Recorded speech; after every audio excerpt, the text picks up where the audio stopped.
jornalista, cronista, prosador, poeta, ator e ativista cultural. Essas são apenas algumas das faces desse escritor que vive em Cuiabá há mais de 40 anos. Lourenço Falcão é o convidado do Palavra Literária de hoje.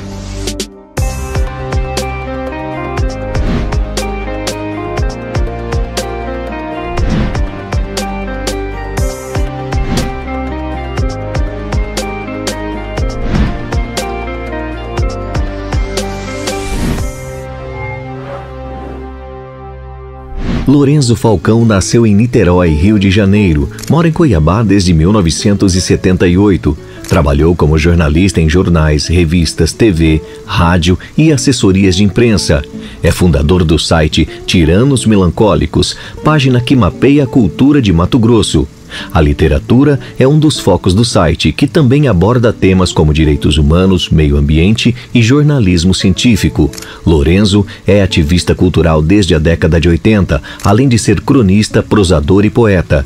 Em setembro de 2018, tomou posse na Academia Mato Grossense de Letras, onde ocupa a cadeira de número 12. Lourenço Falcão, meu amigo, obrigado pela presença, seja bem-vindo ao Palavra Literária. Um grande prazer estar aqui. Quero começar te perguntando, agora como imortal, na sua opinião, a relevância da academia para a literatura produzida em Mato Grosso. Então, está faltando. Está faltando bastante coisa. A academia enquanto instituição, né, voltada principalmente para a literatura, para as belas letras, né, ela precisa absorver mais agentes da literatura, novos escritores, pessoas que militam, que atuam de uma forma mais incisiva na história do verso, da prosa, da produção literária, né? Pessoas que façam jus a esse boom literário que Mato Grosso, que Cuiabá está vivendo, né? Muitos escritores aparecendo, muitos livros sendo lançados, as universidades estudando as obras de autores vivos, né? A academia, ela patina um pouco, ela precisa ser revista, ela precisa precisa ingressar. Você falou de escritores, aí você é imortal, você é escritor, estamos fazendo esse programa falando sobre Lourenço Falcão, mas em que momento da sua vida você se viu escritor? Na minha casa tinha uma biblioteca imensa, né, que meu pai tinha comprado num sebo, foi montando com vários clássicos da literatura. E eu via aquilo e eu achava assim que eu não conseguia entender como que uma pessoa pode escrever tanta coisa e botar dentro de um livro, um monte de livro. Eu achava aquilo o máximo, né? Aí eu fui crescendo com isso na cabeça, eu não tive outra opção, acabei indo para esse lado mesmo das letras, né? Tentei estudar engenharia, depois me formei em educação física, aí eu consegui virar jornalista, que na época não tinha o curso de comunicação aqui, e em jornalismo eu vi que estava um pouco mais próximo da literatura, aí eu falei, vai Lourenço, vai! Isso aí, você tem muitas obras, eu queria falar um pouco delas, você lembra a primeira coisa que você publicou? Eu tenho 5 livros que são meus, né? Lancei o 5º agora recentemente e tenho mais uns 5 ou 6 que são coletâneas, né? Que publicações coletivas com vários autores e tal, né? Eu comecei com um livro de contos que foi o Motel Sorriso, que foi uma edição do autor, né? Que foi um prêmio que eu ganhei, né? Depois, em 2005, eu lancei uma revista de poemas chamada Diferente, que era com papel jornal. Eu lancei na Literamérica, um grande evento literário que teve aqui. Aí, em seguida, veio o Duplex, que eu escrevi em 2011, mas foi publicado só no ano passado, junto com a Fátima Sonoda, minha esposa.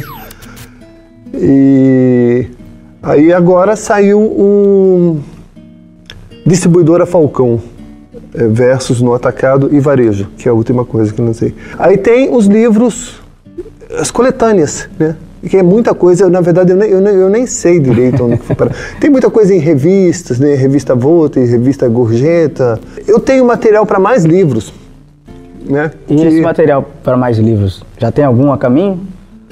Já está mais ou menos separado. E eu já tenho também mais, eu diria que 60% de mais um livro de poesia que eu ando fazendo. Eu sempre trabalhei com as artes, né? Com tenho experiência com várias artes, mas sempre gostei muito de literatura. De 1 ano e meio, 2 anos para cá, eu passei a focar mais em literatura. E isso até me dói, porque como viver sem artes plásticas? Como viver sem música, né? Como viver sem dança? O site, de repente, não é uma desculpa para você vivenciar todas essas artes que você sente falta? Exatamente, mas é muito importante você ir, estar nos eventos, observar, escrever sobre eles. O que falta muito aqui em Cuiabá, né, nessa pegada cultural, todo mundo noticia, vai acontecer tal coisa, vai acontecer. Ninguém vai lá e vê e escreve sobre aquilo, né? Isso também, por que não? Isso também é literatura, porque é uma opinião, é uma análise de uma pessoa mais preparada, mais escolada. Isso tem que ser feito, porque o artista precisa disso, a produção cultural precisa disso, e o público também precisa de experimentar essa opinião mais avalizada.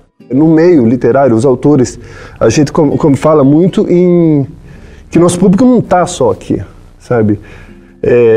A gente quer conquistar novos espaços, né? E é o que está acontecendo. Recentemente, 2 autoras daqui foram contempladas no prêmio Off Flip, que é o prêmio da Festa Literária Internacional de Paraty, né? O Eduardo Maon e a Luciane Carvalho estavam na USP falando sobre literatura periférica, que é a literatura feita fora do eixo, sabe? Mas é importantíssimo que o público local também se interesse mais pelo que é produzido aqui. Por quê? Porque tem qualidade, né? E porque é justo, é correto. Há uma briga intensa há vários anos para que a educação em Cuiabá, a educação em Mato Grosso, adote livros de autores locais. Não sei em que pé que está essa briga. Assim, eu gostaria de chegar aqui e dizer, agora vai, mas eu não sei. Parece que vai, aí não vai, né? Você tem uma experiência enorme em todos os lados e sentidos da escrita. Eu queria que você deixasse uma mensagem aí para quem está começando a escrever, para quem escreve, mas fica meio com receio de publicar ou de tentar, de repente, até uma edição. Você aí que está escrevendo, então, só cabala, meu. Perde a vergonha, perde o medo, vai, publica suas coisas, tira da gaveta, você vai ver como é bom, sabe? Se não gostarem, a culpa não é minha, a culpa vai ser sua, tá?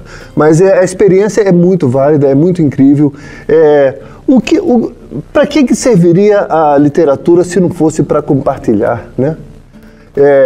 Acho que é impossível o cara escrever só para o ego dele, né? Ele tem que passar a coisa para frente e tal. Mas eu não sou muito perfeccionista. Se eu escrevo uma poesia, um conto e tal, você acha que ele está mais ou menos, então vai assim mesmo, sabe? Tem gente que é mais perfeccionista. Você tem 1000 maneiras de preparar Neston, né? Invente a sua maneira, mas publique.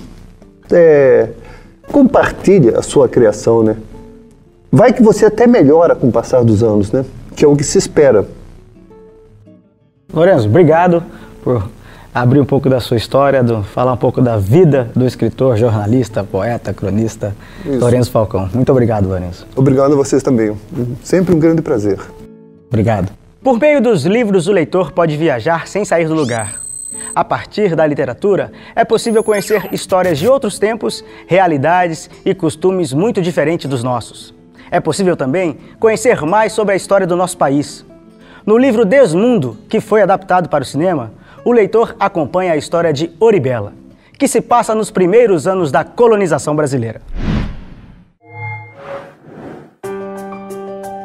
Baseado no livro da escritora cearense Ana Miranda, Desmundo foi dirigido por Alain Fresnot. Narra a história das órfãs portuguesas que em 1570 foram enviadas ao Brasil para se casarem com os colonizadores. Oribela é uma das jovens que é submetida a um casamento forçado, marcado pela violência. Disposta a transformar sua realidade, ela só pensa em uma coisa: fugir. Para isso, precisará correr muitos riscos. O drama vivido pela personagem explica o título do filme. A colônia, longe de ser o paraíso imaginado pelos primeiros colonizadores, transformou-se num desmundo, uma espécie de terra sem lei, na qual muitas atrocidades também se desenvolveram. No próximo bloco, vamos conhecer um pouco mais do mundo intenso de Lorenzo Falcão. Não saia daí!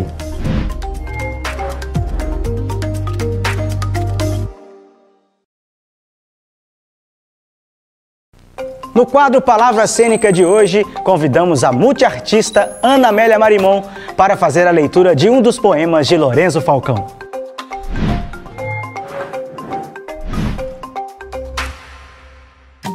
Outro dia, num supermercado gigante, com minha amiga poeta Luciene, ela elevou os olhos e me disse do vermelho sobre o amianto. Quando ser ou estar com poetas, tudo se direciona para o verso. E eu também lhe disse algo. Banho-maria. Pontua os versos com apenas vírgulas e 2 pontos. O resto vai ficar por conta do que Luciene pontuar. Não, não, não. Isso não é uma poesia. É só um papo furado no supermercado que surge pela necessidade de fazer brotar o poema no varejo e no atacado. Quais as inspirações de Lourenço Falcão? O que aguça sua mente? Nós vamos conhecer de perto as influências e referências do escritor. Mais um pouco de Lourenço Falcão aqui, nesse segundo bloco. Lourenço, primeiro perguntar por que Palácio da Instrução, a Biblioteca Estevão de Mendonça? Então, biblioteca é tudo para mim, né? Para mim é tipo uma segunda casa. Apesar que eu tenho a minha própria biblioteca, mas eu, quando vou numa biblioteca ou numa livraria, eu não fico sossegado, eu viro parece que eu estou com um bicho carpinteiro, né? Tem que fuçar, olhar, procurar, achar livros e tal. É um centro irradiador de literatura, é uma coisa antiquíssima, né? As bibliotecas na história da humanidade. E esse prédio aqui é lindo, né? Uma construção tradicional, faz parte do centro histórico, tem um rico passado cultural, né? Estou falando de vivenciar, de um prédio antigo, de muitos livros.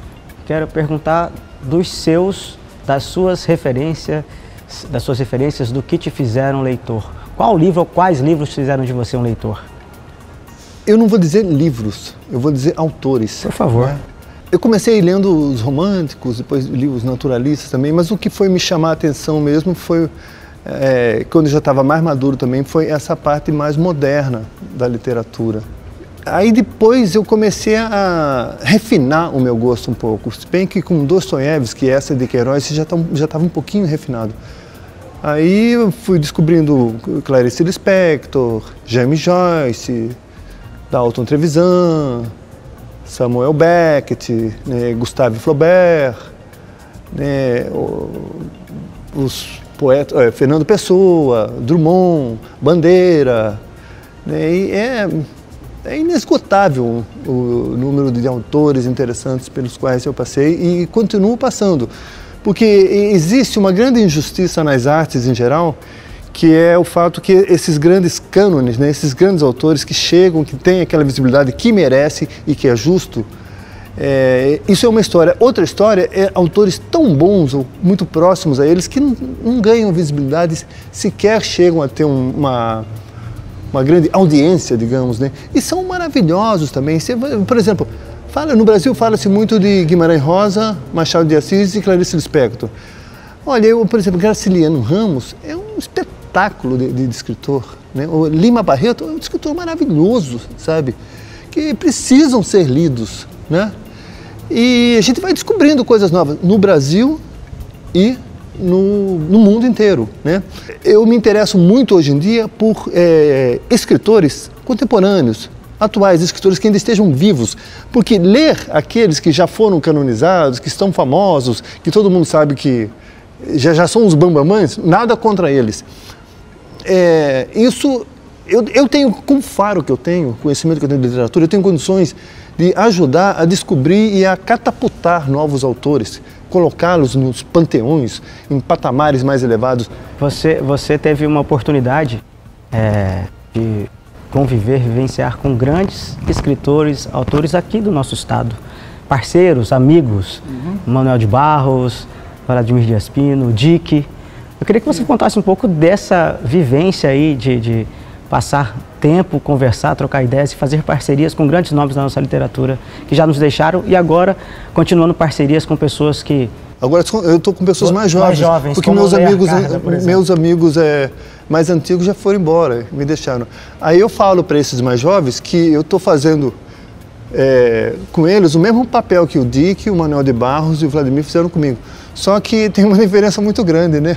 Eles estão num patamar muito superior. Eu não cheguei nisso ainda, né? Nem o Médio chegaram nada. Eu brinco com eles, falando, olha, coitado de vocês, eu sou a referência de vocês. Mas faz muito bem feita essa interlocução, mostrando o antes, o agora e preparando o depois deles.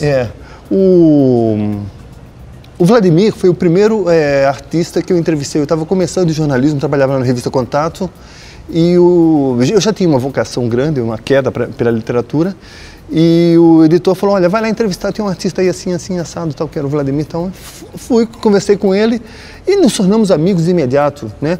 Eu sempre fui uma pessoa muito sensível, muito ligada nas artes, na cultura, na literatura principalmente, e o artista, quando está dialogando com alguém assim, ele percebe também, ele se abre mais, ele abre seu coração e tal. Então, essa história de jornalismo cultural me propiciou muitas amizades, né? Outro que eu conheci dessa forma também foi o próprio Manuel de Barros.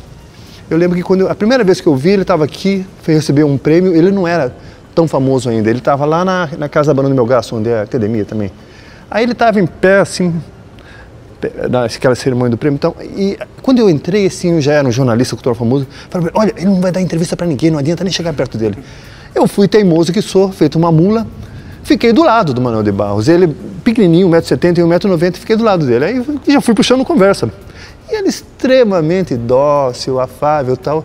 Aí eu falei para ele, ora, poeta, por que o senhor não quer dar entrevista e tal? Aí ele disse, eu falo umas coisas, vocês vão e escrevem outras totalmente diferentes.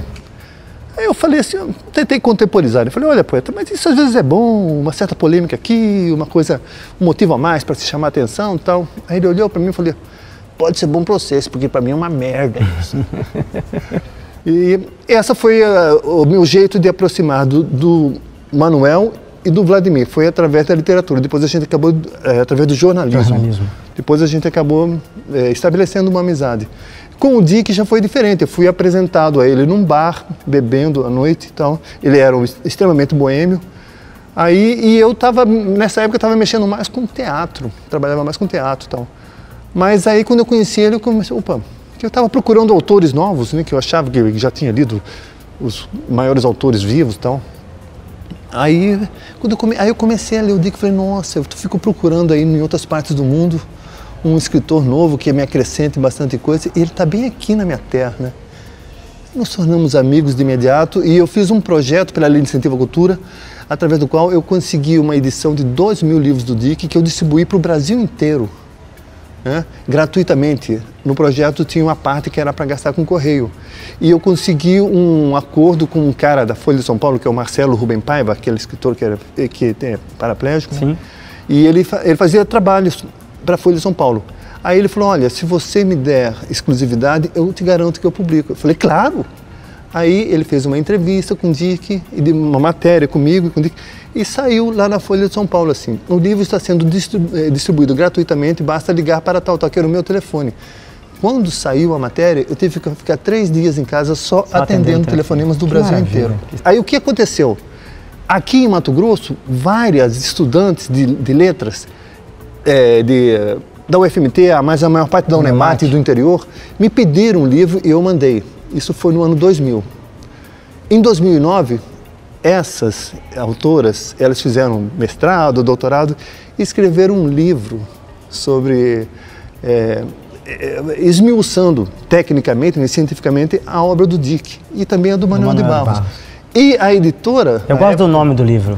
Entre Barros e Dick. Né? E a editora, como sabia do meu trajeto todo, ela falou, olha, você vai fazer um artigo sobre sua amizade com o Dick e com o Manuel de Barros. Eu fiz.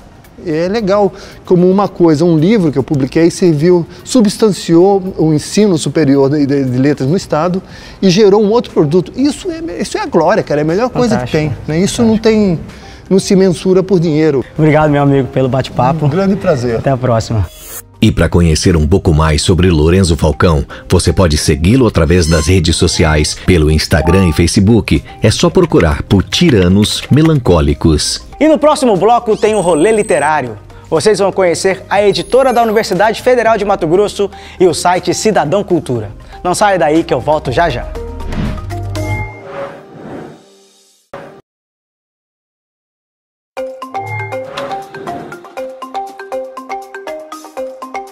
Ele gostava de ser chamado de poeta da transmutação. Se tornou figura lendária na Universidade Federal de Mato Grosso, especialmente no Instituto de Linguagens. No álbum de memória de hoje, o saudoso Antônio Sodré, o Sodrezinho. Antônio Sodré, conhecido como Sodrezinho, nasceu em Jucimeira, Mato Grosso. Era filho de baianos e se mudou para Cuiabá no final da década de 70. Foi nesse período que ele começou a se aventurar no mundo da poesia. Ingressou no curso de História da Universidade Federal de Mato Grosso no início dos anos 80 e não saiu mais de lá. Além de ter feito outros cursos, ele se instalou no Instituto de Linguagens com sua banca de livros, o famoso Sebo do Sodrezinho, que se tornou uma marca registrada do lugar. O poeta participou de um grupo de arte litero-musical chamado Cachemir Bouquet, que durante muito tempo realizou apresentações de música e poesia, chegando a gravar 2 CDs. Em 1984, com sua poesia caótica, o poeta da transmutação, como se autodenominava, publicou seu primeiro livro, uma brochura com 13 poemas. O livro foi ilustrado pelo artista plástico Adir Sodré, irmão do escritor. Figura lendária da UFMT e do Cochipó, Antônio Sodré faleceu em fevereiro de 2011. E o rolê literário de hoje foi fazer um passeio por um setor da Universidade Federal de Mato Grosso que se dedica à publicação de livros. É a editora da UFMT, que você conhece em detalhes agora.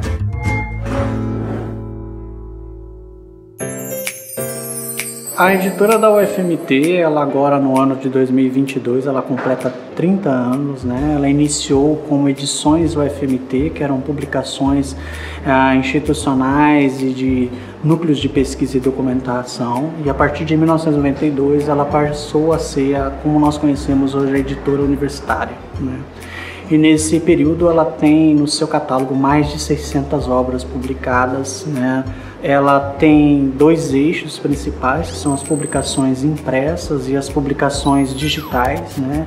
Desde o ano de 2017 nós temos o selo EduFMT Digital, são obras em formato livre, que estão a acesso, disponível no site da editora, que permite que qualquer pessoa em qualquer lugar do mundo possa fazer o download sem nenhum custo das nossas publicações. A venda é feita a partir da nossa editora, da nossa livraria virtual, né? Nós fazemos também a distribuição desses livros para as principais bibliotecas no estado de Mato Grosso, que nós temos que fazer um depósito legal, né? E também para outras instituições que fazem a demanda de doação. Nós fazemos encaminhamento via malote pelos correios. A editora tem desenvolvido um projeto também de doação solidária de livros, né? Então que instituições interessadas, grupos, fazem a solicitação para nós e nós costumamos fazer eventos de doação de livros como uma forma de divulgação, mas principalmente de circulação do saber, do conhecimento produzido pela universidade, né? Nós temos um compromisso social muito grande, não é somente a dimensão acadêmico-científica, mas no sentido de dar visibilidade, de levar para a sociedade a importância do trabalho que nós aqui desenvolvemos. Então a editora cumpre esse papel. Nós estamos começando agora um projeto de modernização da nossa livraria, né? Novas prateleiras, melhorar a ambiência para que as pessoas possam ter espaços de leitura, né? Venham conhecer a nossa editora, ela é um patrimônio da nossa universidade e da nossa universidade dentro do estado de Mato Grosso, que isso é muito importante, a valorização desse espaço institucional de produção de conhecimento. Uma porta escancarada para aqueles que respiram e transpiram cultura e arte. Esta é a proposta do site Cidadão Cultura, o segundo tema do rolê literário de hoje. Estamos aqui hoje com o Eduardo Ferreira para falarmos sobre Cidadão Cultura. Eduardo, hoje falando um pouco do seu lado escritor e idealizador desse site que nos informa de tanta coisa importante, principalmente voltado à cultura e à arte do Mato Grosso. Então, o Cidadão Cultura nasce de uma inquietação, na realidade uma inquietação de uma galera, né, de um grupo de pessoas, né, de colaboradores, capitaneado pela Mariana Marimon, jornalista, não por acaso é minha filha, a Ana Carolina também, e aí o Marcelo Almeida no audiovisual, o Chabô, João Fincato. Então a galera aqui meio da universidade, do audiovisual, da literatura, do jornalismo. E a gente tudo inquieto, querendo fazer alguma coisa, se manifestar, né? O Cidadão Cultura surge aí, de um grande laboratório. A ideia inicial é ser um abrigo mesmo para manifestações artísticas, né, e criativas. E a ideia, a ousadia nossa é o quê? O projeto é para se tornar um site nacional produzido em Cuiabá.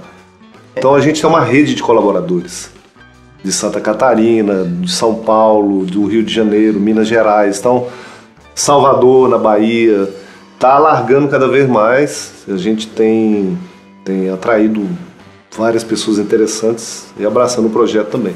É um espaço que estimula a produção artística de todos os profissionais que estão envolvidos, assim, sabe? Então, e além disso, é um lugar onde todo mundo que está envolvido, todo mundo que está trabalhando ali por conta de uma afinidade ideológica com o que está sendo produzido, com as matérias. É uma coisa que todo mundo enxerga como uma coisa que tem relevância, sabe?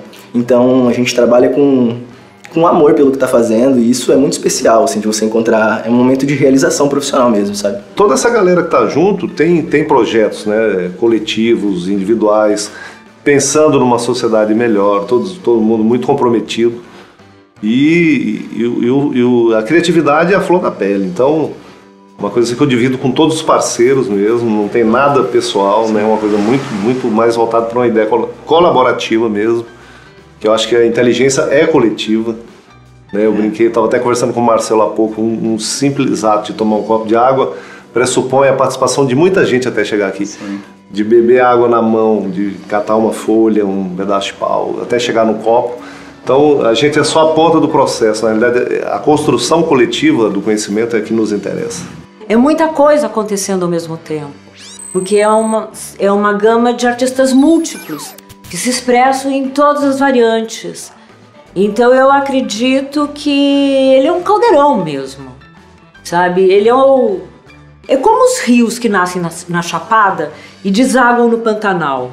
Então nós somos esse Pantanal. Isso é um espaço democrático, onde você, ao mesmo tempo que você aprende, você sente que as suas ideias, as coisas que você propõe, também são aceitas e recebem críticas e elogios. Isso é um estímulo de diversas formas, né? É muito legal isso. Ele é tão abrangente que ele é um panorama das artes, do cenário artístico, dentro do estado de Mato Grosso e fora também, porque nós recebemos muitas colaborações de outros estados. Bom, o site, para quem se interessou, é www.cidadãocultura.com.br. A gente tem nossa página no Facebook, que se digitar Cidadão Cultura lá, com certeza não vai ter dificuldade nenhuma de achar. E é isso, convido a galera para mergulhar no nosso conteúdo e ver a quantidade de coisa interessante que tem lá. Você sabia que Mato Grosso teve uma revista para incentivar a inserção feminina na imprensa?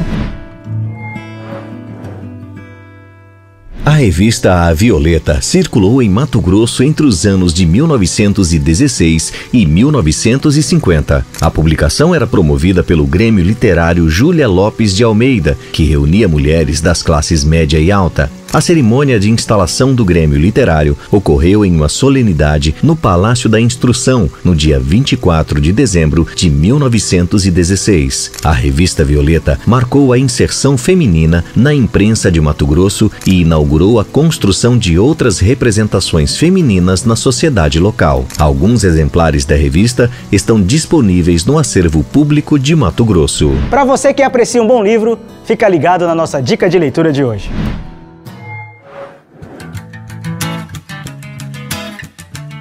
A dica da Raro Ruído é Inácio de Loyola Brandão, um escritor nacional com um texto muito peculiar, pungente, um texto vigoroso, que trabalha situações inusitadas, um realismo, enfim, um autor muito bom de se conhecer, de se apreciar e com uma vasta obra produzida no Brasil.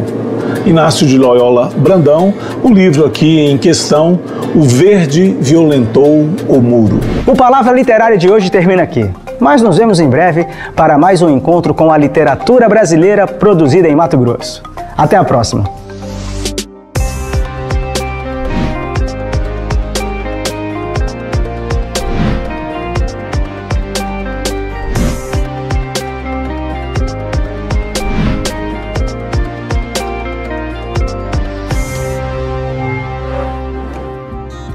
Assembleia Legislativa, perto de você, para a mudança acontecer.